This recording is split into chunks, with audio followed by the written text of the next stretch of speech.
Okay, so I'm introducing Joey Silva, and he's here to give us a really great presentation. All right. Thank you for the nice welcome, and thank you so much for inviting me to speak tonight. Yeah, I am going to do my best to give everybody some ideas and some like stepping stones to start if you were thinking about doing a garden design or a garden revamp in your own yard. I'm coming at this from a long time ago. I studied as a landscape architect at Cal Poly State University. And I worked in the industry for a year under two talented landscape architects. And then I changed paths and returned to school, get my teaching credentials. I've been teaching ever since, but I've never lost my enthusiasm for the garden and garden design. And so that's what I'm going to share with you tonight. And do I have sharing privileges? You should okay. Have it just like last night. Let me try to bring it up.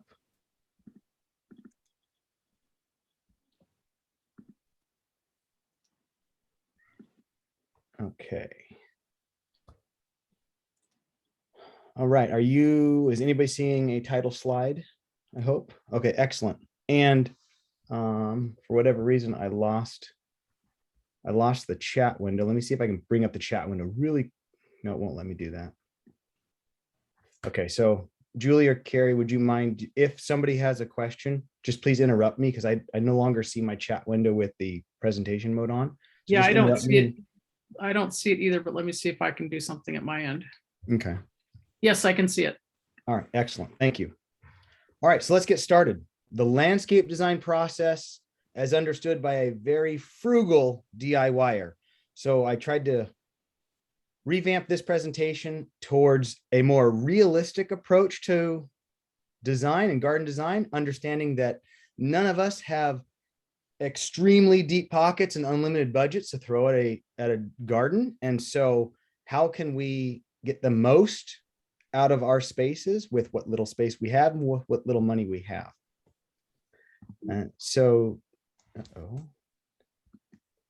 Tonight, I'm going to be talking about project budgets,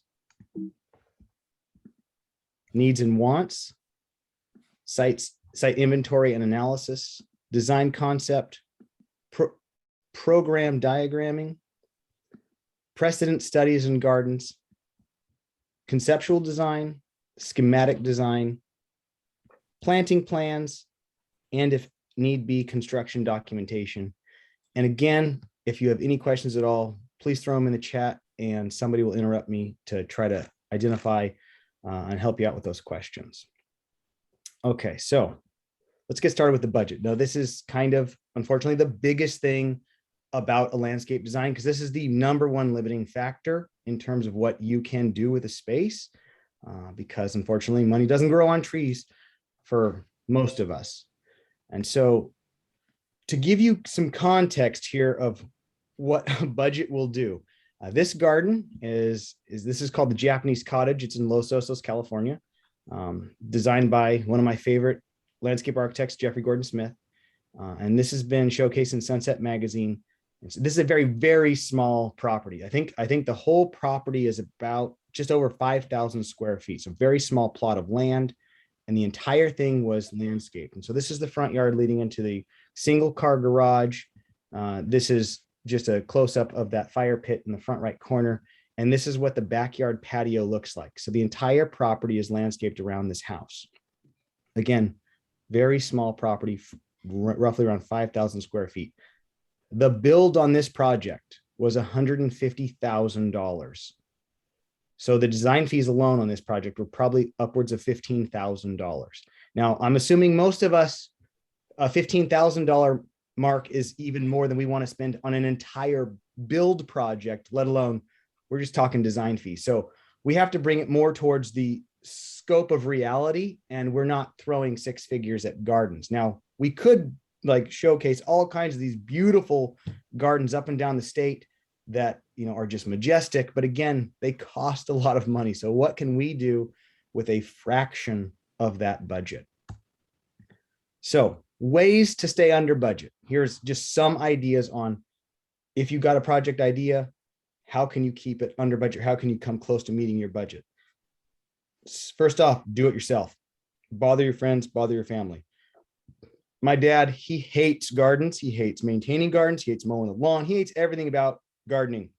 Unfortunately for him, he's been a part of at least 7 of the 15 builds that I have done in the last 10 years or so. And this is him painting our garden boxes before we put them in place for when my wife and I bought our house back in 2012.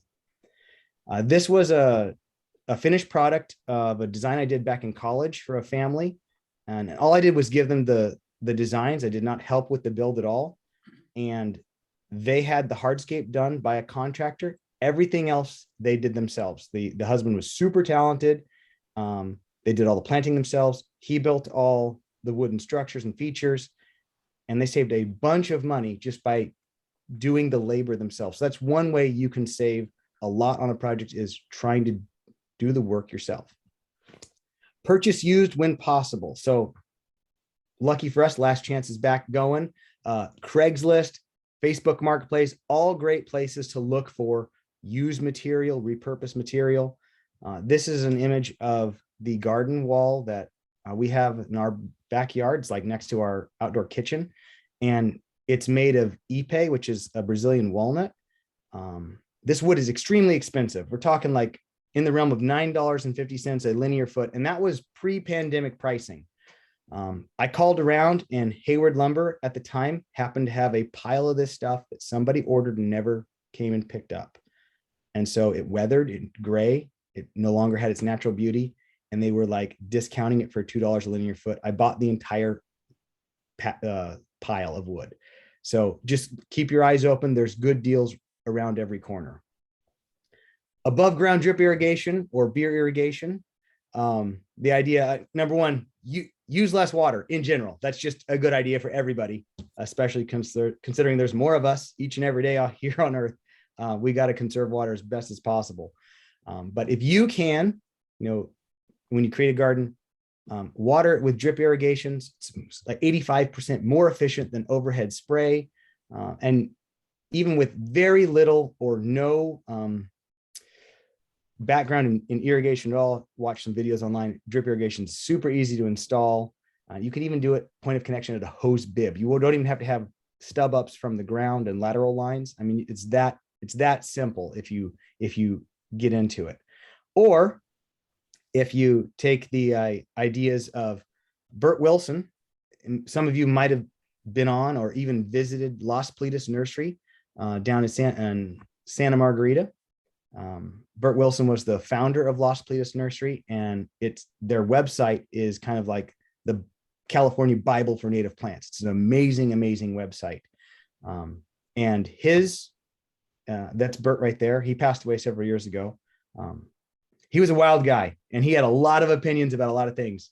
And my best friend actually worked for him during college. And so I went out to the nursery a couple of times, and I got to talk to Bert a couple of times.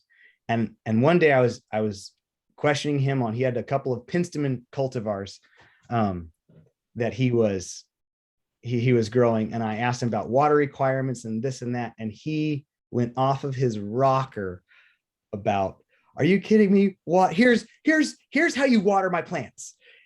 Go get a beer and get your garden hose. And I want you to squirt your plants while you drink your beer.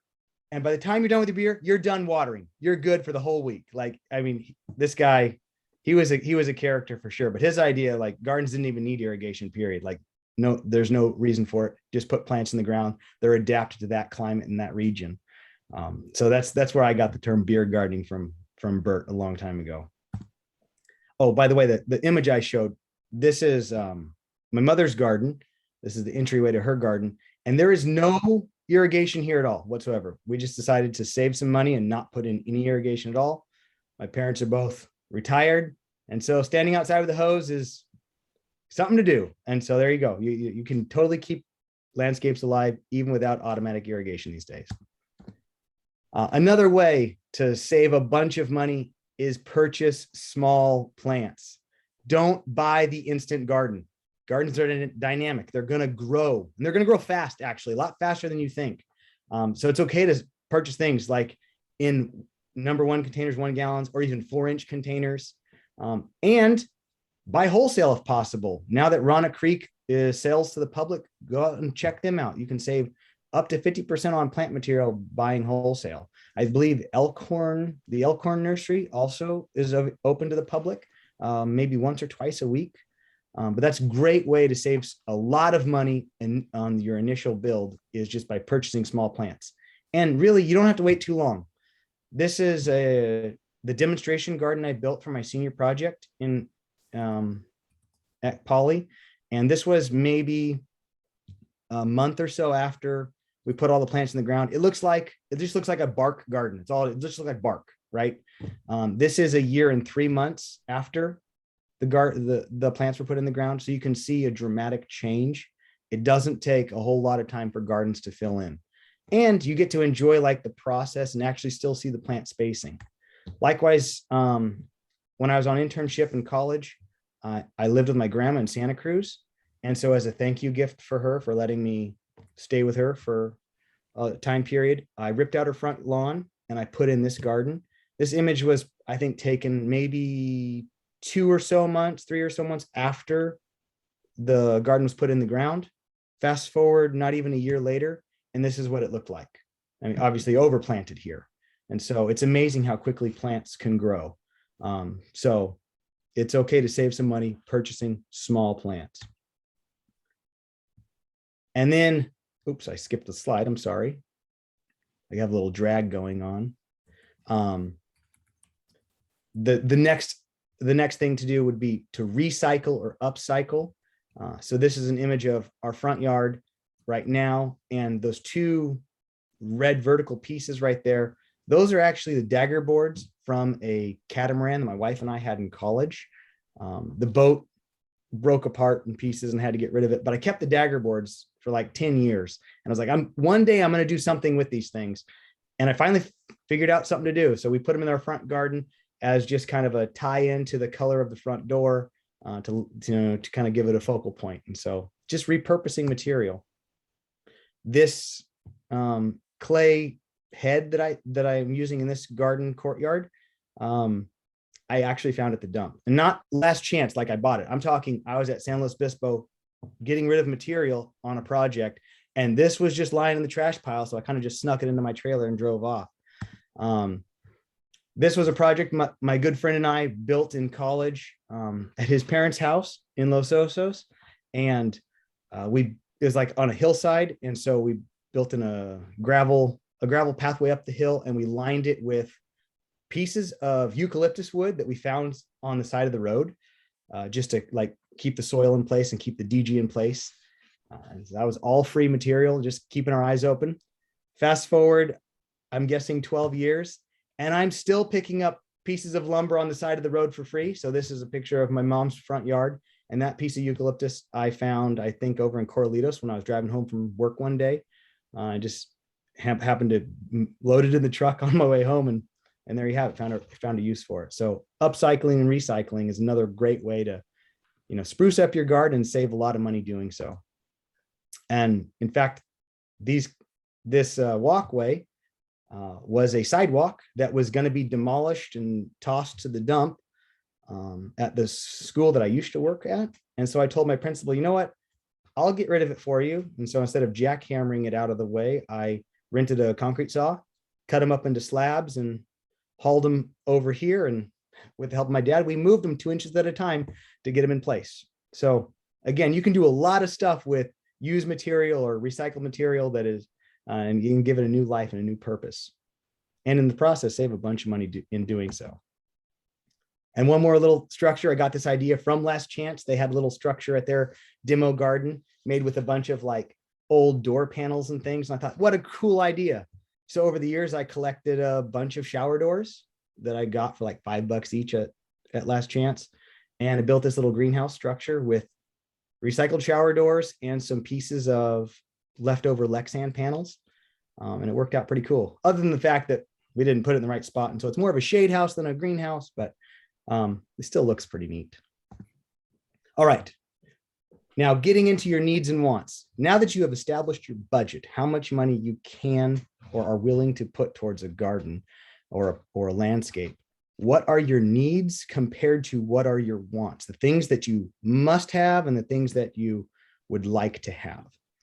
And so when coming up with this list, you have to answer these questions. Do these elements fit into my budget? Do these elements complement each other? Do these elements fit with the design concept or theme? And please have a design concept or theme. Have something to follow. Be able to give a reason why you made a design choice in the end. Do these elements improve the landscape or the enjoyment of it? And are all of these elements really necessary? And the reason I ask these questions is because it really doesn't matter how much money you have to spend. You can still make terrible decisions no matter your budget. And so I wanted to just share with you a couple of photos from a garden tour that I was on back in college. This is a house in Atherton.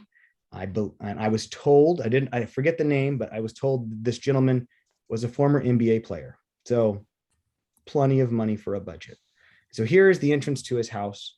We have kind of a beachy themed craftsman style house. We have a beautiful modern piece of artwork or sculpture in the front. We have kind of a classic brick walkway going up. A lot of things going on in the entrance. Let's keep going. Looking into the backyard. Now you can see the size of this house. There's 4 chimneys on the main structure, and then there's a chimney on the outdoor fire pit as well. We have more brick repeated, except it's a different texture of brick, different color of brick. We have a Moorish style pool design. We keep walking around. Oh, we also have an infinity edge spa with more brick. And now we're introducing a new material, this kind of cut broken stone on that facade into our little water feature. And then if we keep going, oh, we also have a high mountain pathway going through a shade garden and our own like spilling stream coming down the hillside with natural stone. We have our own bridge to walk across. We have a giant retaining wall with large boulders holding the soil in place. We also have a extremely large timber structure that you might find at some ski resorts up in Tahoe. Keep in mind, we have the pool furniture that we saw on our trip to Florida. We have a putting green that totally matches the rest of the design. We also have a modern bocce court with some really fancy drink holders, a tennis court / basketball court, and of course, just for fun, a California redwood next to some palm trees, because we can purchase the palm trees almost full size. So again, just because you have money doesn't mean your landscape's going to be great. Obviously, this person made a needs and wants list and got everything on their wants list. And the designer or architect that was working on this project just kept selling them things, kept selling them items without trying to piece them all together. And so come up with your needs and wants list, make it fit into your budget, but also have a reason why you're going to use all those things in your design and have them kind of fit together and maybe even tell a story or help tell a story. Okay, inventory and analysis. So what is there existing and what does it mean in terms of our design? So this is where you go to your local art store and you buy some trace paper. It's super cheap and you can get it in a roll, so you get a lot of it. My professors used to call it trash paper because literally they just used it like trash. It was, we would put paper after paper after paper after paper. Once you develop a base plan, which you're going to have to get your tape measure out and accurately draw out the dimensions of whatever space it is that you are trying to or fit in a design with.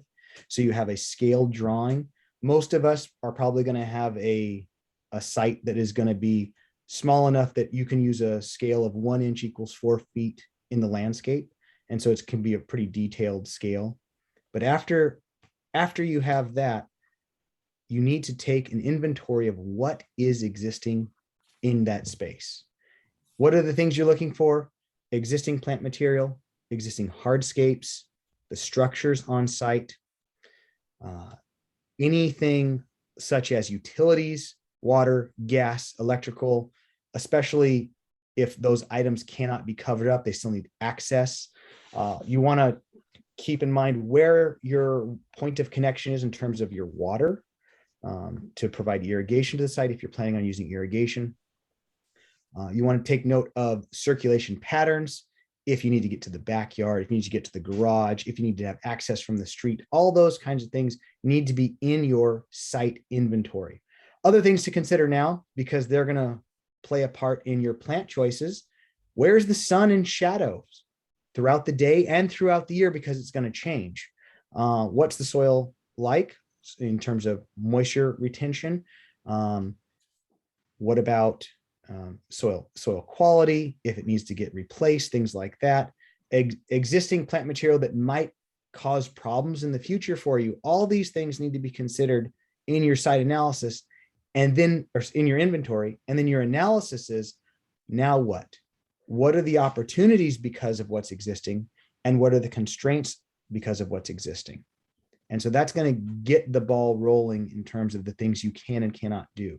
So obviously all the plant buffs out here, you know that you're not going to put any plants that are sun loving against a north facing wall, because it'll be in the shade all the time.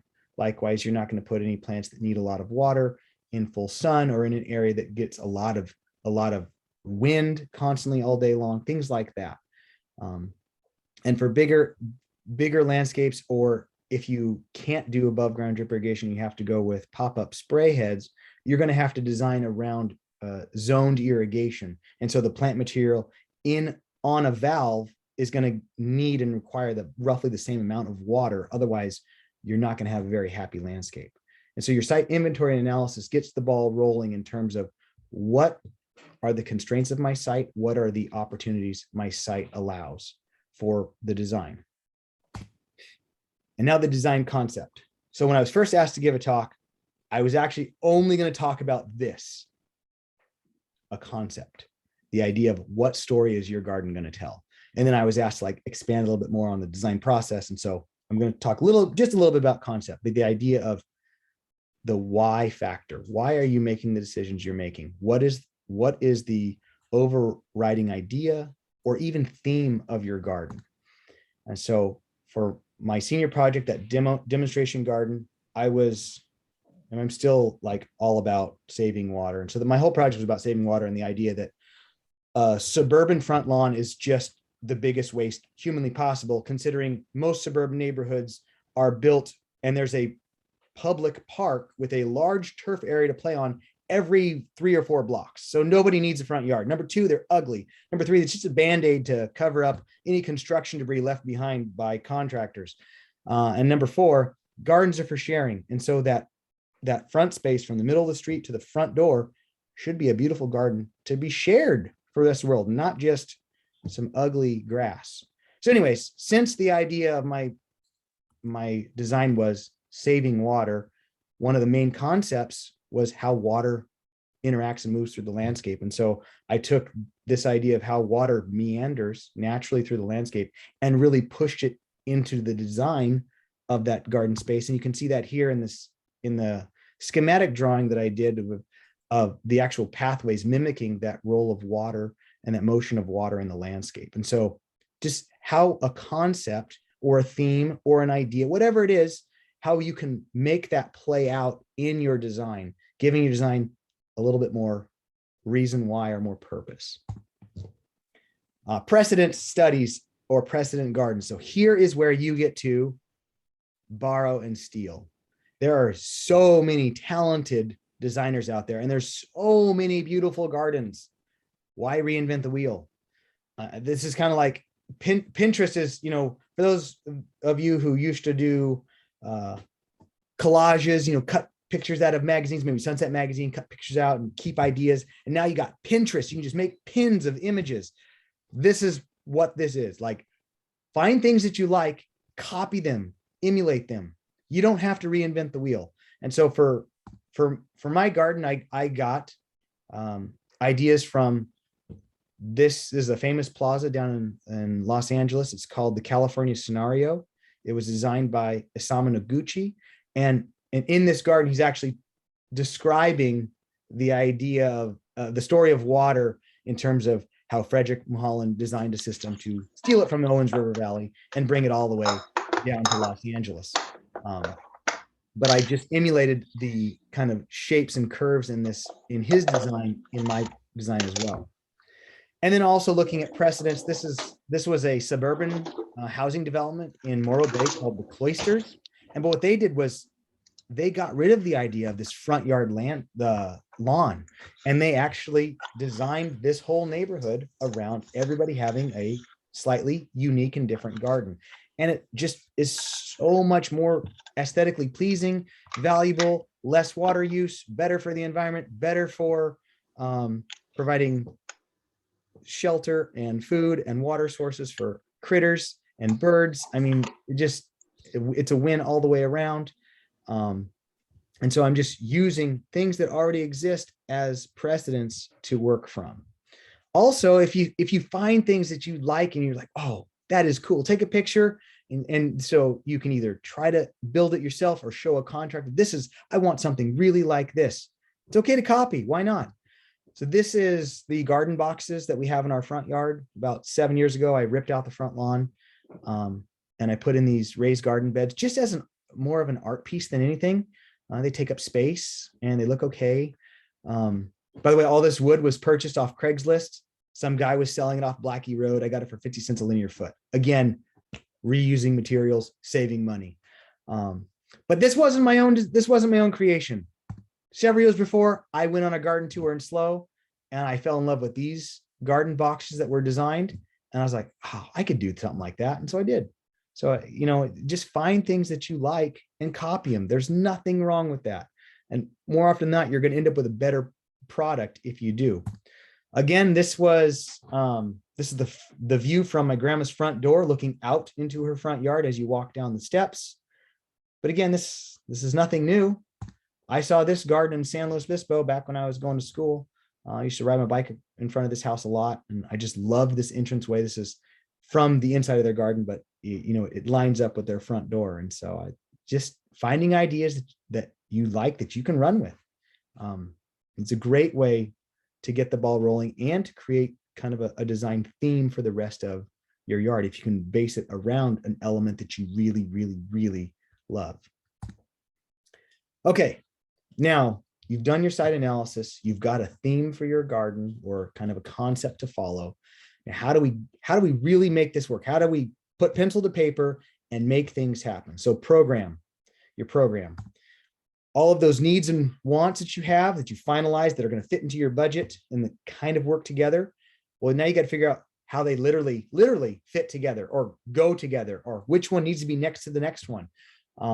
And what's the circulation between these spaces if there's different spaces, or what are the things that I need to remember that are important, like people need to be able to step out of their car when they're visiting me and step on a flat surface that's, not plants, those kind of things, or they need to be able to walk through the front yard, or whatever it is.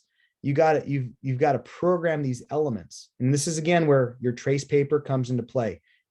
Don't think that one piece of paper is the end all. No, you're probably going to go through 8, 10, 15 iterations of your program to see which garden elements are going to fit best together.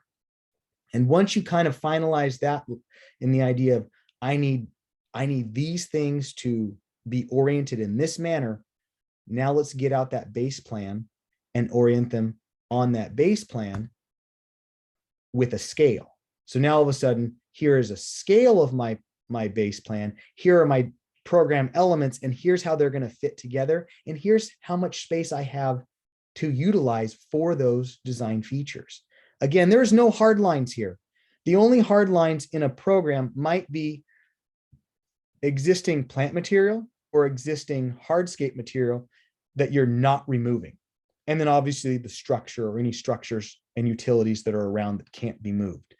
But in your program, these are just kind of thought bubble ideas around the space fitting within a scaled drawing so you can see how they fit together.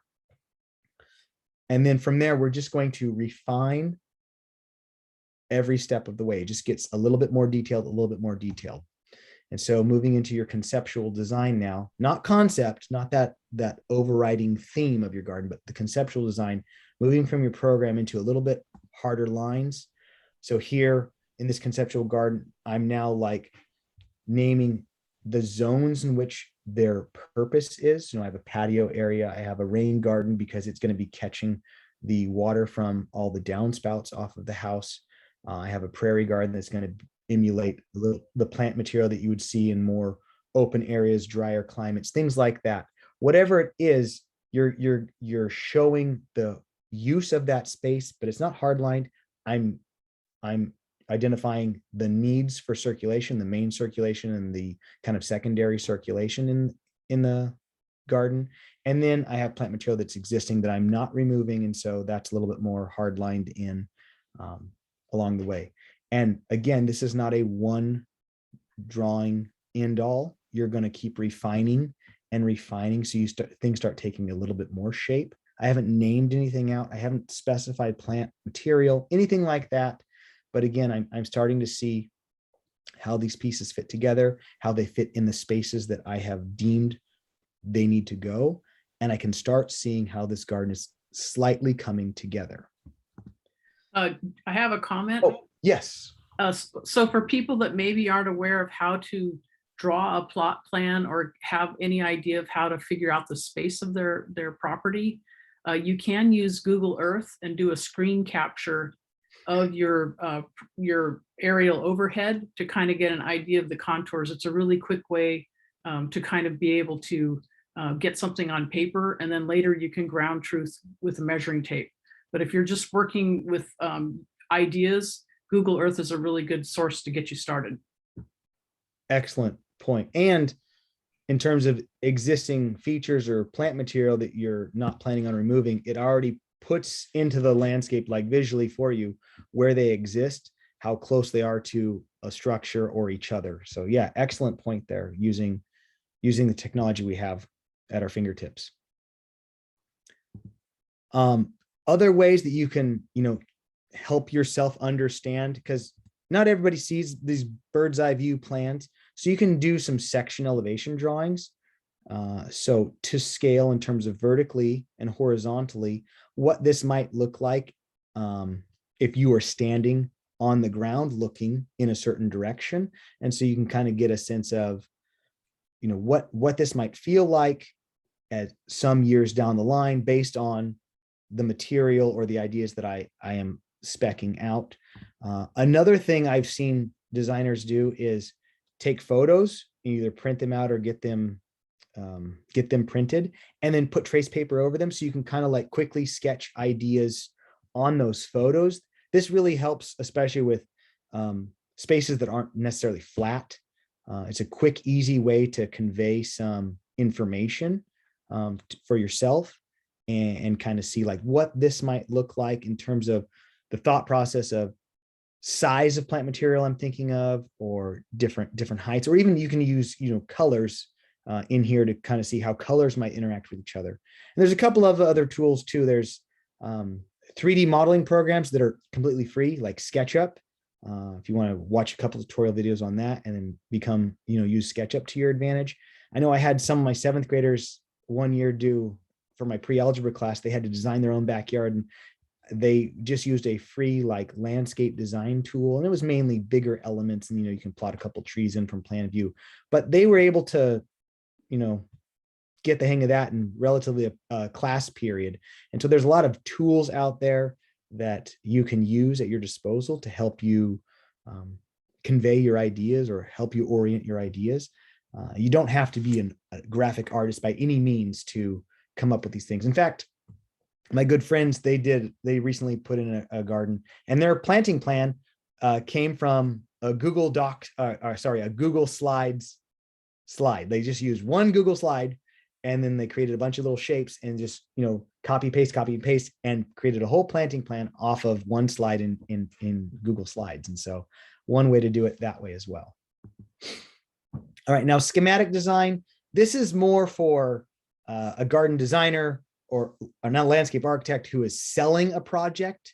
And so this is how they're going to convey what a final project might look like, final design might look like, in its mature state. So this might not be a step that you as a homeowner are going to take the time for, but maybe you do because you have several different ideas and you want to kind of see what they're going to look like compared to each other. And so here, this was a little corner garden that I was working on in college for an older couple, and their ideas were all over the place. And so we ended up doing 3 different schematics for them, so they can kind of have an idea of what an end result would look like with the colors, with the textures, and obviously put together a PowerPoint presentation with materials and plant selections so they can kind of bring it to life.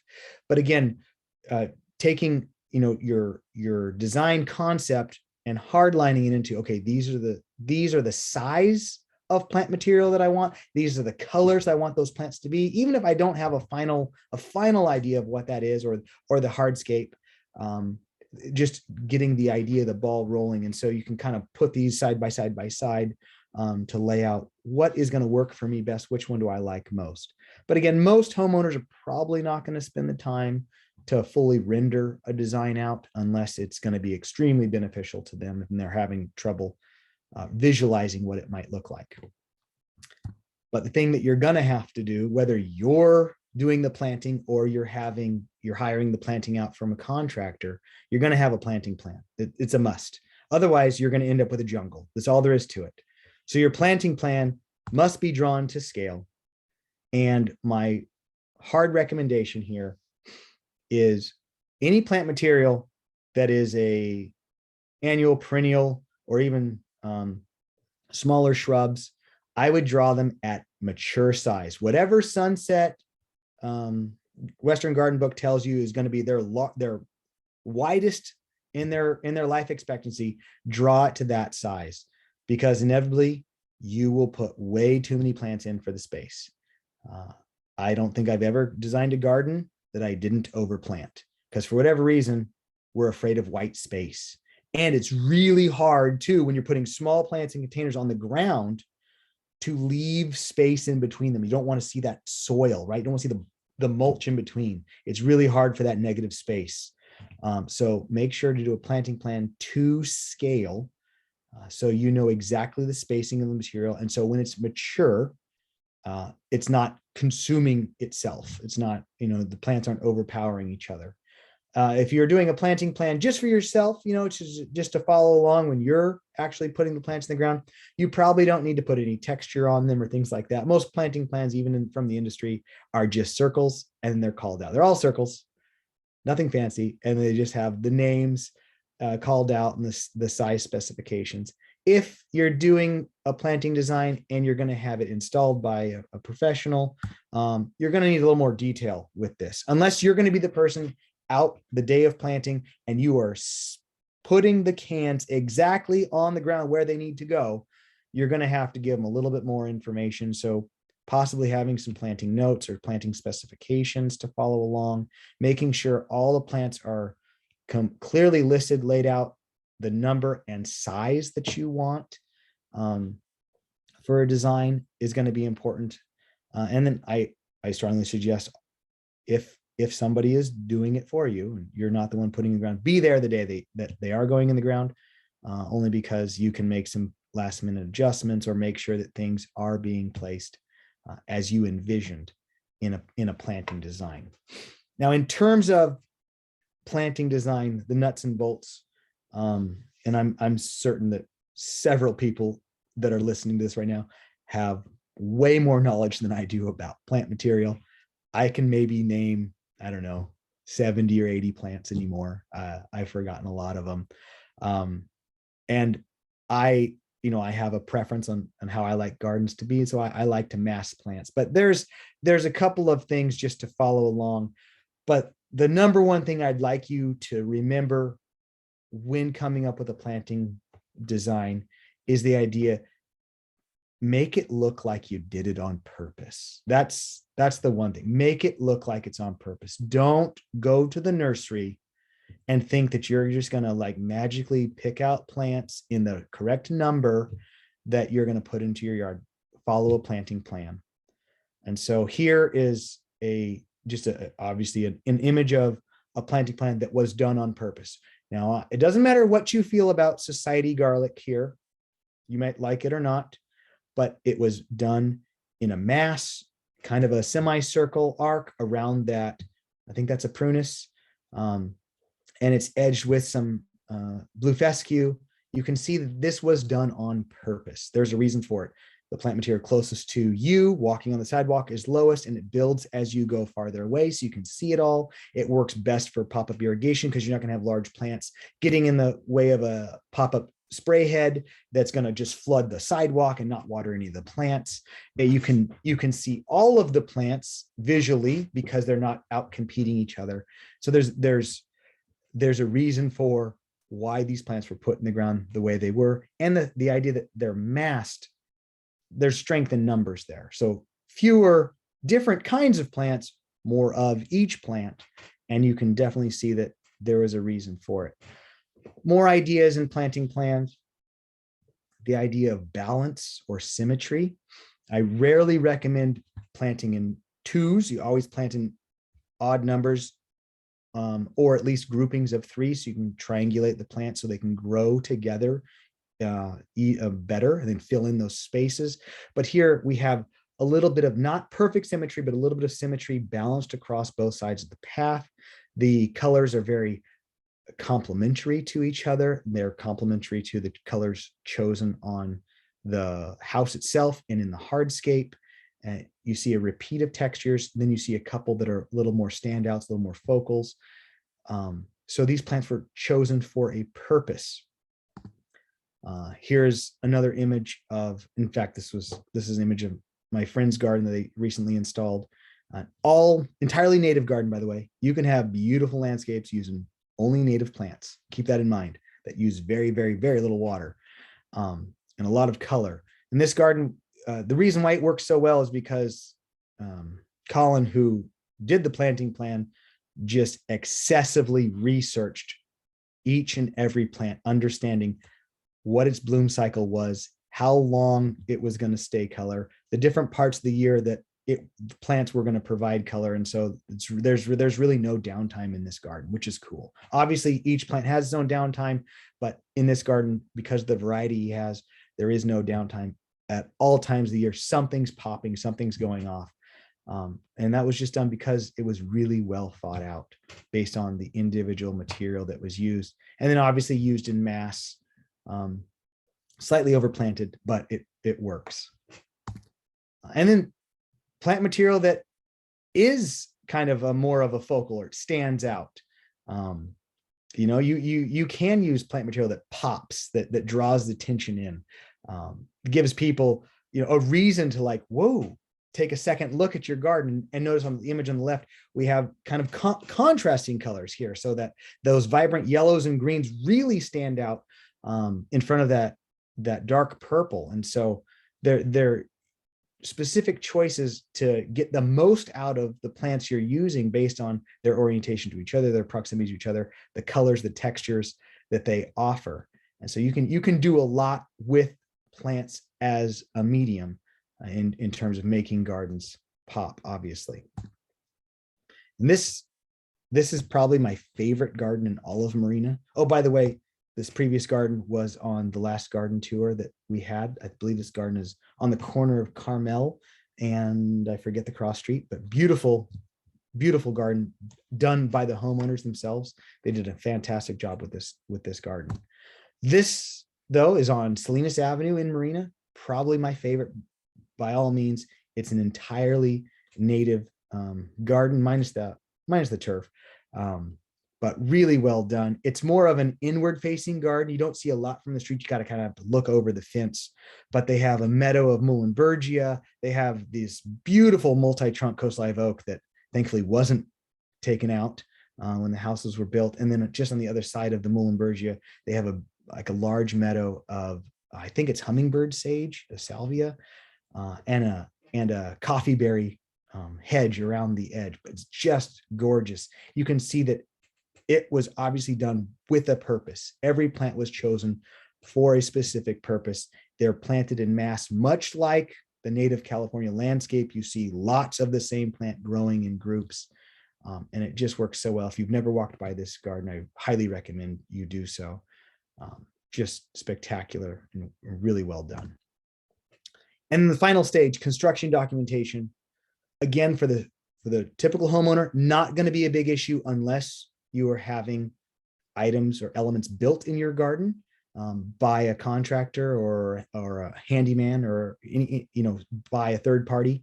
This is when this is important, only because case in point, a recent project that I worked on, we needed to extend the front patio, just concrete on the front patio. And it wasn't a very wide front patio, but I wanted to extend it 18 inches, not very much, but enough for our needs. The concrete contractor, really nice guy, really good at what he does, but a talker and just love to talk. I drew up a quick, drawing with the dimensions laid out of exactly what I wanted. And literally, like in talking to him, wouldn't even accept the paper out of my hands. Like, oh no, I got it. I understand what you're saying. No, I need you to look at the paper. It clearly states the dimensions I'm looking for. For whatever reason, just wanted to talk through the project and not actually look at the drawing that I made for him. I come back the next day and his forms are all in place and he is 8 inches short of what I asked for. Now, 8 inches doesn't sound like a lot, but 8 inches on the 18 inches that I was asking for is a lot.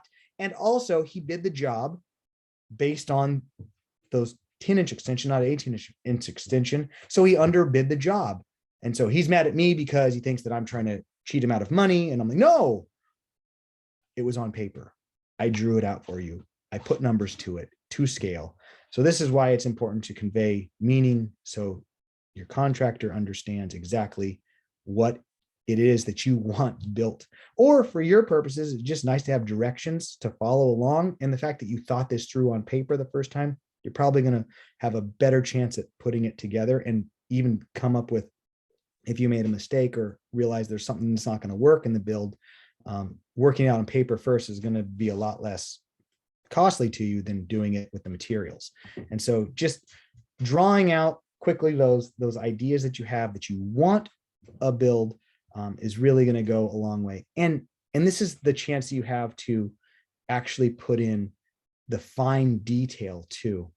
I didn't take a picture of this, but somebody a couple roads away from us recently put in a beautiful kind of front screen and created a little courtyard area in their front yard. And it's gorgeous. I think they did a great job on it. But if you look really close, the bolts, or sorry, the screw heads, they're just random. They're just obviously eyeballed in. All they had to do was tell that contractor, snap a chalk line. And so the screws line up on every post. And it would have just given that much more like visual quality in saying that like there was quality or time taken in this build, because it was spec'd out originally. So it's those little tiny things, the designs and the details. And so don't be afraid to dive that deep. And if you're doing it, do it that way. Or if you're having a contractor do it, make sure that they do it that way as well. All right. That was a lot. That was kind of 5 years of information that I try to condense into one little talk. So my time to shut up, your time to ask as many questions as possible. And hopefully I have some answers for you.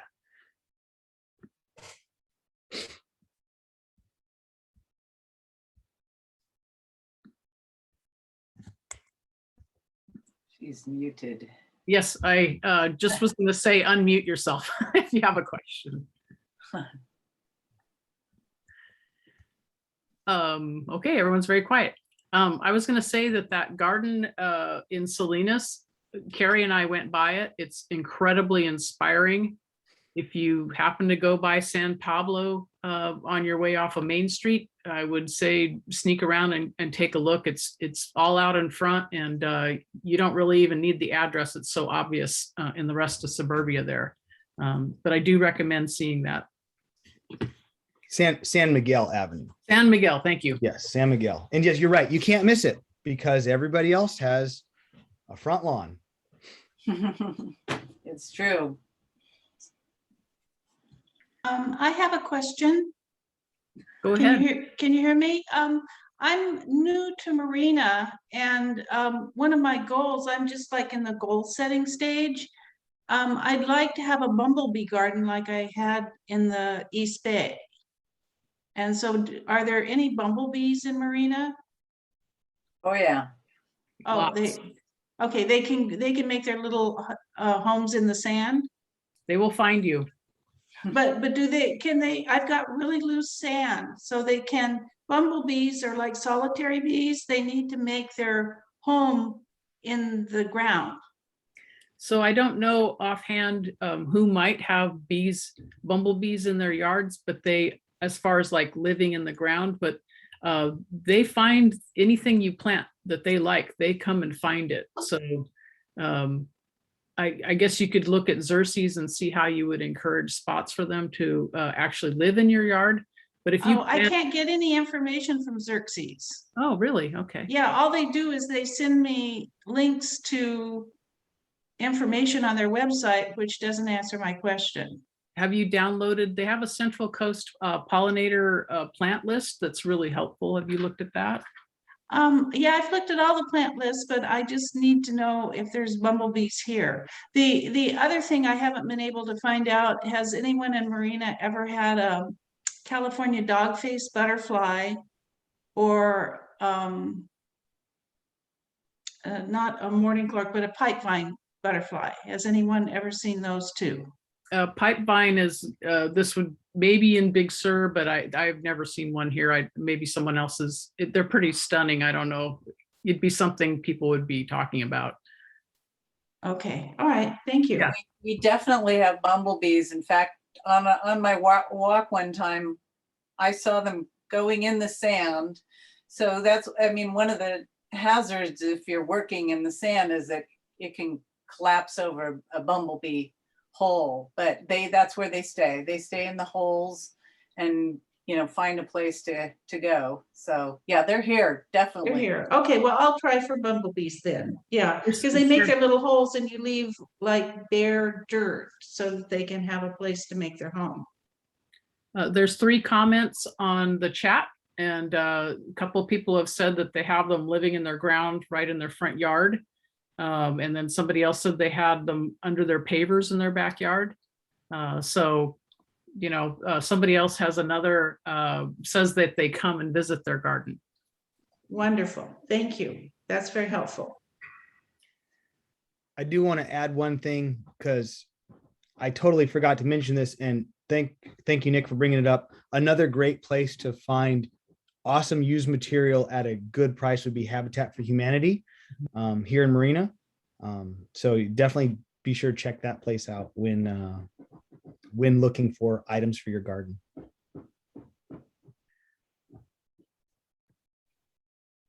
Any other questions? I see someone asked here on the chat, Janet is working with a blank slate and she's trying to figure out where to start. Should she talk to a landscape architect? You know, she seems to think she needs retaining walls. What would be a good direction to start? So retaining walls are now getting into a different issue. It's going to depend on the amount of soil that you need retained, because you might get into some permitting. I believe anything above retention of 4 feet that might take permitting, or at least an engineer to sign off on. Grace might correct me if I'm wrong. You might be able to use a mortarless retaining wall, you know, that's not perfectly vertical, self-stacking pavers, and you might be able to sneak away from that and not get engineers to sign off. But anything like large overhead structures or large retaining walls, now you're getting into safety issues. And so you definitely want to err on the side of caution before ever doing something like that yourself. So maybe asking the city planning department first, or even, you know, making communication with a local contractor might be a way to go in terms of that. But yeah, that's a whole other ball game when we're talking about moving earth around. So I see Mei Lin has her hand up. She has a question. And I see Lee has a question next.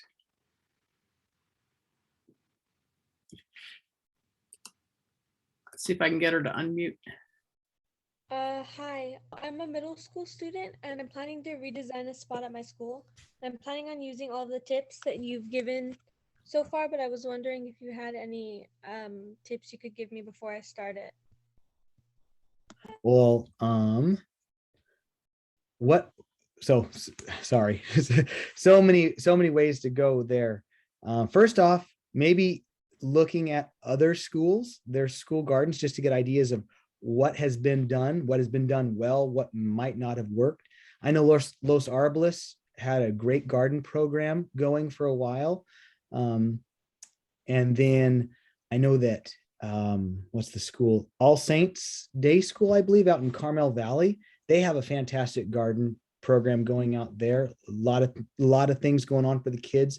Pacific Grove Middle School also has a really unique garden. And I believe it's a, Ocean Guardian School, which, by the way, if you're looking into school gardens, you might also want to get one of your teachers involved and look into the Ocean Guardian School program, because you could actually get money for your school to do good projects on this campus, as well as benefit our local environments and our oceans by the smart choices that you make. So before you actually get anything going, maybe I can give you or give your mom or dad my contact information, so I could possibly talk over a little bit more with you about getting involved in the Ocean Guardian School program, because I think that's a great avenue to go, because then it'll get a lot of students involved in the project.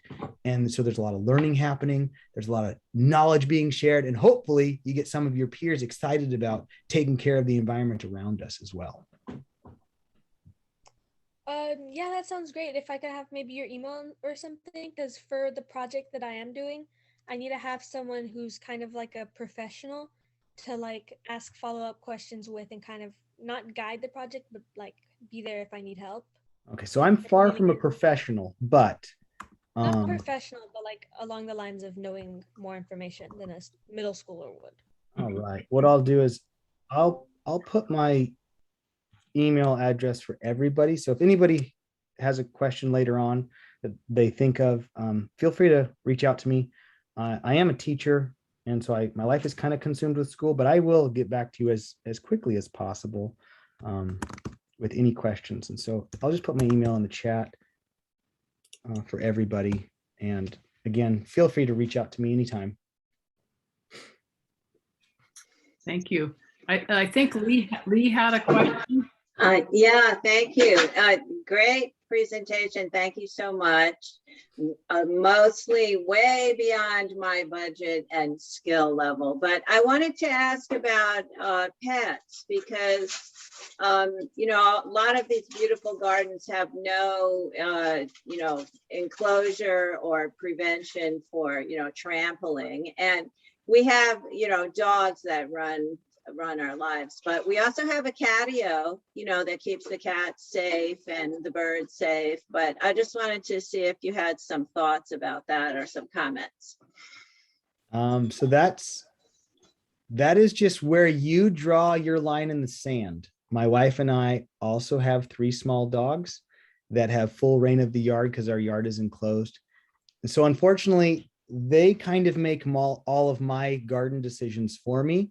They tell me what plants need to be removed and when, and then they get replaced slowly over time, and they make the decision if those plants are allowed to stay or not. So you're totally right. There is no right or wrong way, I don't think, unless you have the space to completely enclose and give your pet enough room to roam without destroying your garden. I attempted for a while to put a barrier of welded wire mesh across my front yard. So I literally like cut it in half. And so I let the dogs come out of the front door and run up to the fence and bark at everybody that was walking by, but they can only destroy like the back half of the front yard.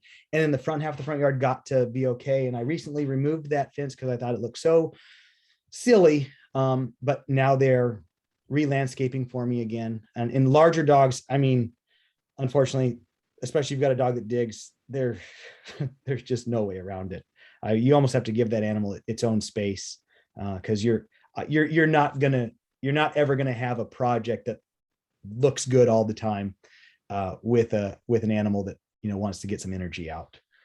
Yeah. Sounds like having chickens in the yard. Yeah. Robin had a question for you. Go ahead and unmute.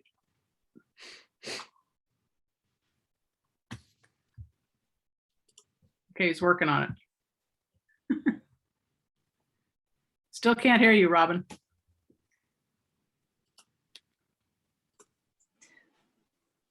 Okay. While he's trying to unmute, I'll jump in with the dog thing.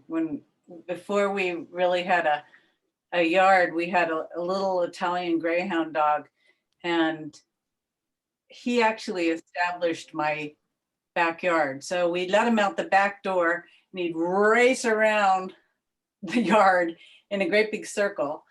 And so it's like, okay, so that's what we need. We need a big circle around the backyard. So we have a racing area.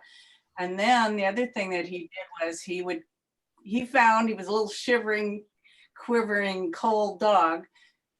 He found the warmest spots in the garden, in the area. So it's like, oh, okay, this is going to be the nice place for the barbecue because this is the warmest spot in the backyard.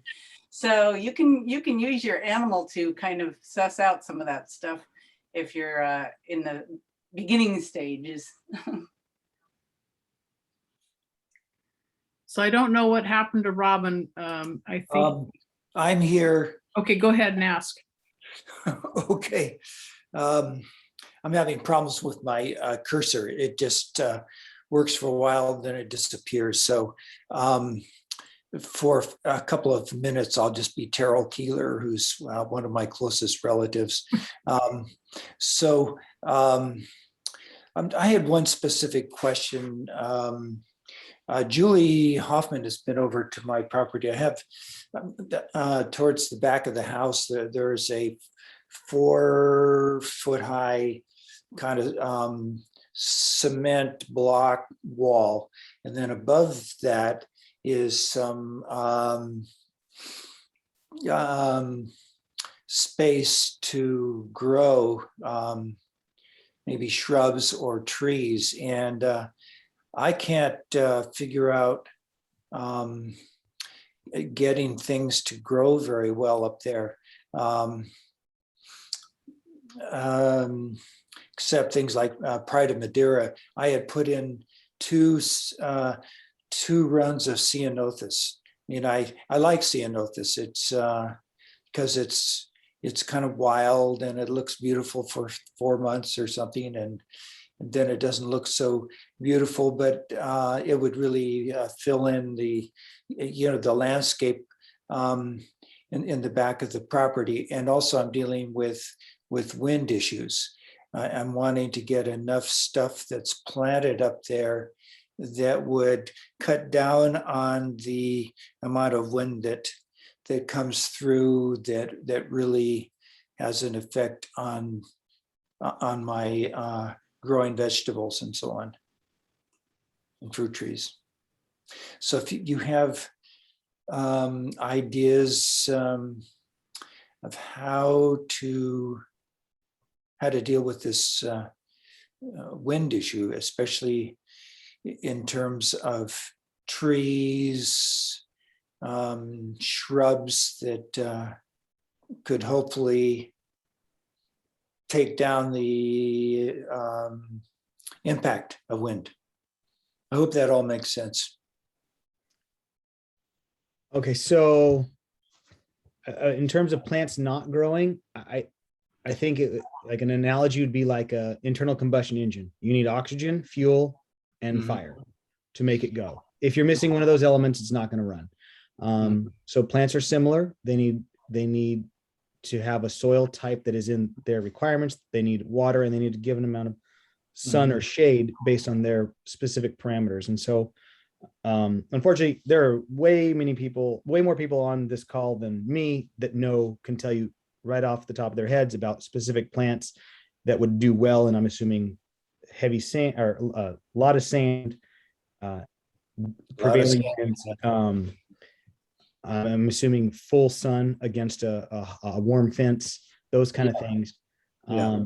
But possibly workarounds in terms of getting the soil tested, replacing some of the soil, might be a thought. Looking into the plant material you're thinking about using, and then checking that against, the plant requirements and its needs.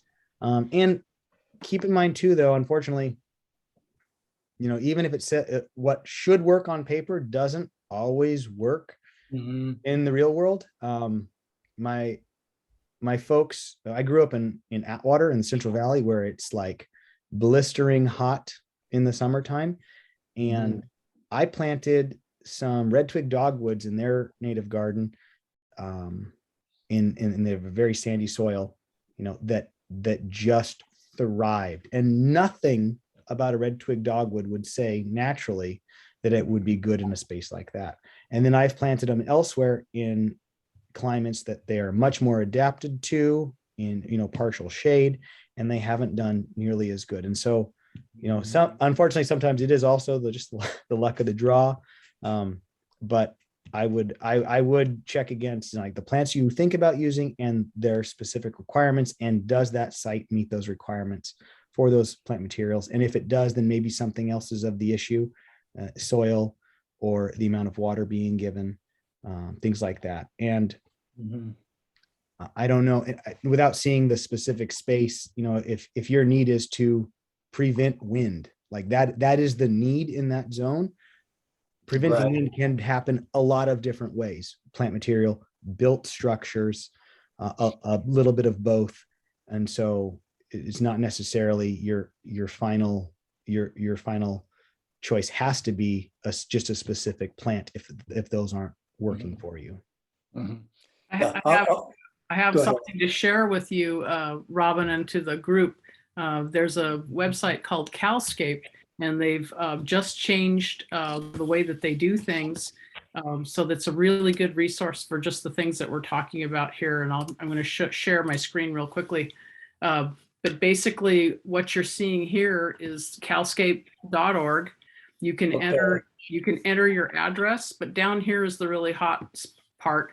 You can look for California native plants for every garden style, and you just put in your zip code, and it'll give you, like, you pick the type of garden, and it'll give you actually some layout landscape ideas as well, that are pretty open-ended. I'll just do one real quick here. So it just asks you some really basic questions. What city is your garden located in? And then it goes to ask you what kind of style of garden you want to do. HOA friendly, California natural, let's say outdoor living. How many, is it full shade, full sun? I'm going to say full sun. And then say what kind of things you're looking for, water conservation. Let's pick those three and just see what it comes up with. And then it gives you a whole plant list of things, and it shows you what kind of water, what kind of color. You can click on any of these and get more information. So this is for the larger group, just for people that are probably trying to look for native plants that might work in their area. The other thing I wanted to point out was that first page that I had up there. Oops, sorry. Right here, it has hedges. At bank stabilization, you could look through these lists and then cross-reference and see if they're a plant that grows here in Marina, given the conditions that we have. So give you a little chance to do some homework. Wow.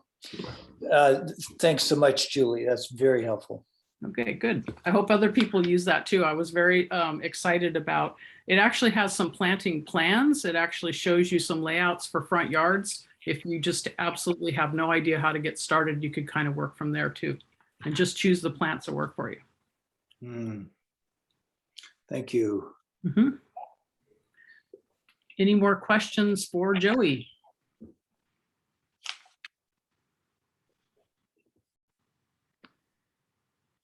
You're thinking, I can hear you.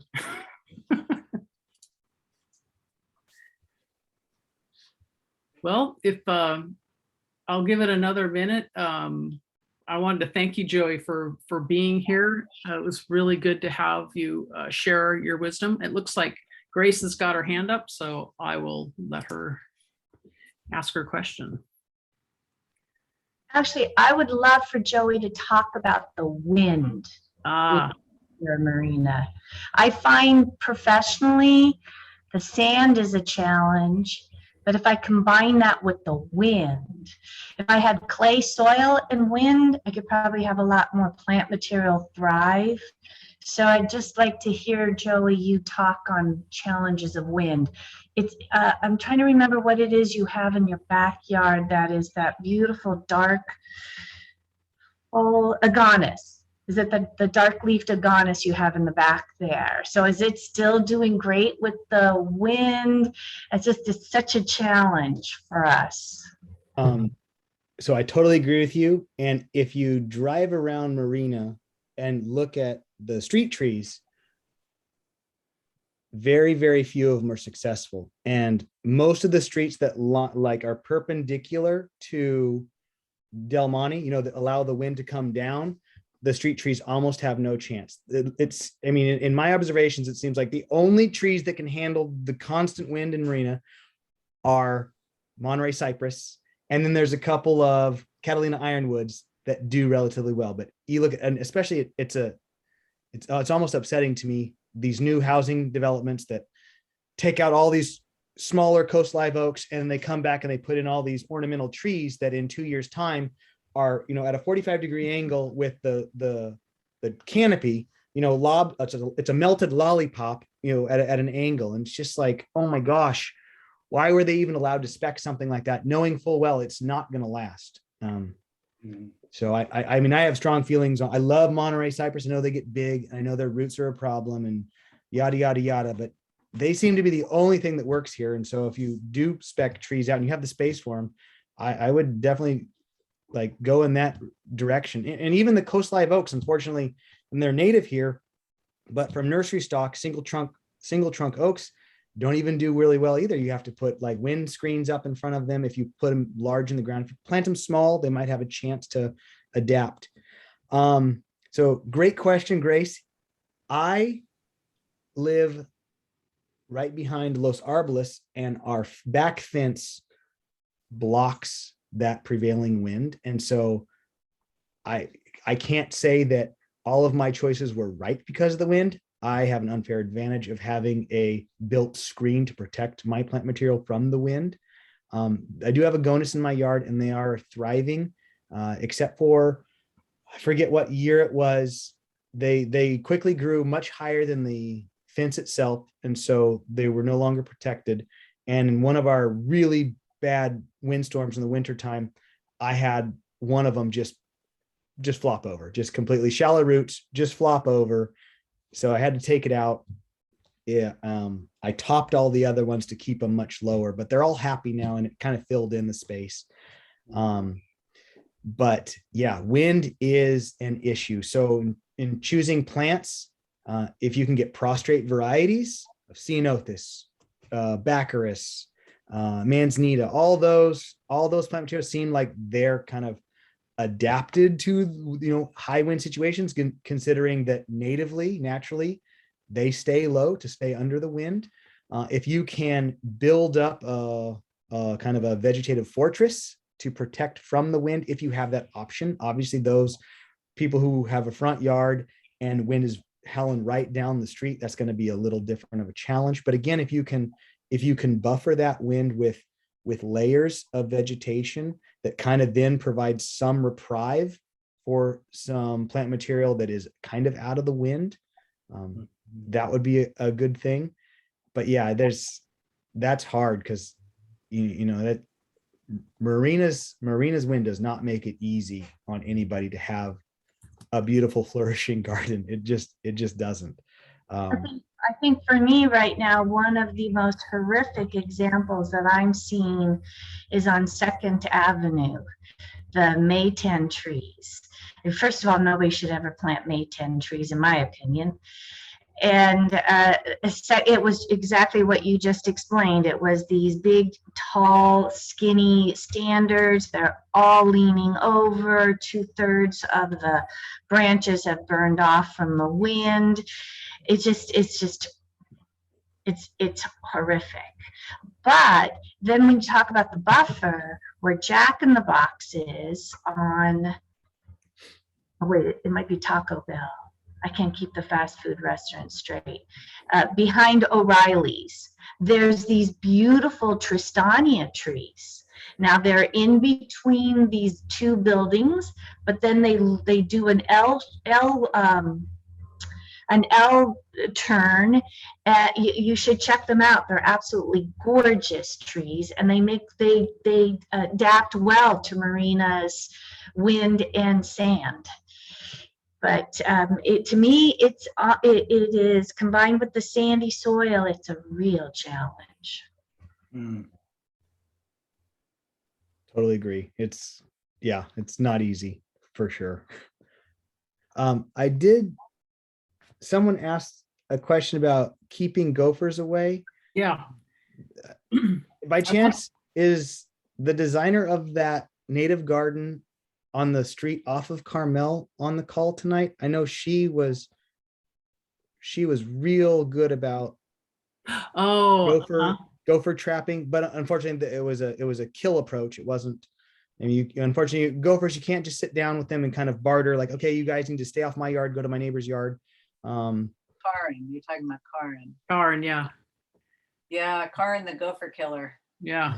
She rents herself out sometimes for a bottle of booze. Yeah.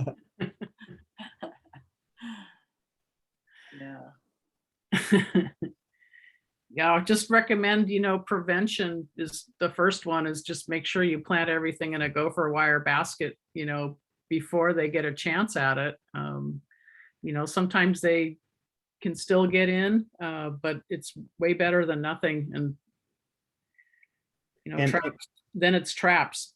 And even gopher baskets, especially if you're doing a larger, maybe like a 15-gallon container or something, build your gopher basket a little bit bigger and then fold it up and over to the actual trunk itself, and you can put your mulch on top of that. Because I've lost a couple of fruit trees over the years that were even in gopher baskets because they just hopped right over the wire and went right to town on the root systems. And so, yeah, that's a tough one too. My good friend works for the city of Monterey, and he has become quite skilled at trapping gophers now. But we're talking, it takes a lot of effort. The Caddyshack movie was not wrong in terms of the effort it takes to get those little guys out of a landscape. Yep. Yeah. So there's a comment about using salvias, and there's other plants out there that gophers are less likely to eat. And there are lists out there on the internet. That's another way to go is, of course, you don't want a garden that's all euphorbia and rosemary, but, there are plants that they will avoid. And a few of them are good to have. So you don't need a gopher wire basket for rosemary. So. Or if you've ever been up to the Cal Poly Arboretum, if you use euphorbia and you mix it with some blue senecio, it looks pretty darn good. You can have a pretty nice looking garden that'll be gopher keep the gophers away. So, Joey, I've had them eat euphorbia. I actually have. Yeah, not like is it blue haze? Not some of the lower ground cover ones, but I've actually had them eat some of the bigger ones. It shocked me.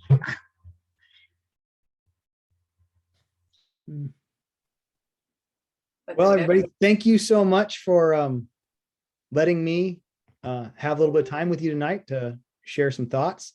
I unfortunately have to get to grading some papers tonight before tomorrow morning, so I'm gonna have to jump off the call. But I did put my email in the chat, so if anybody does have a question later on, don't hesitate to contact me. I can't guarantee I'll get back to you right away, but I will get back to you in time. So thank you again, everybody. Appreciate it. Thank you, Thank Joe. you. Yeah, thank you. Thank you. Thank you. I was going to recommend for all of you that got kind of inspired about working your gardens, take some pictures if you if this call was fruitful for you. It'd be nice to see what people do with this information. Anyway, with no further ado, I guess we'll let you all go. Thank you for coming. Nice to see everybody. Yeah. Thank you. I like your glasses, Julie. Oh, thanks. I think they're new. Computers. Hmm.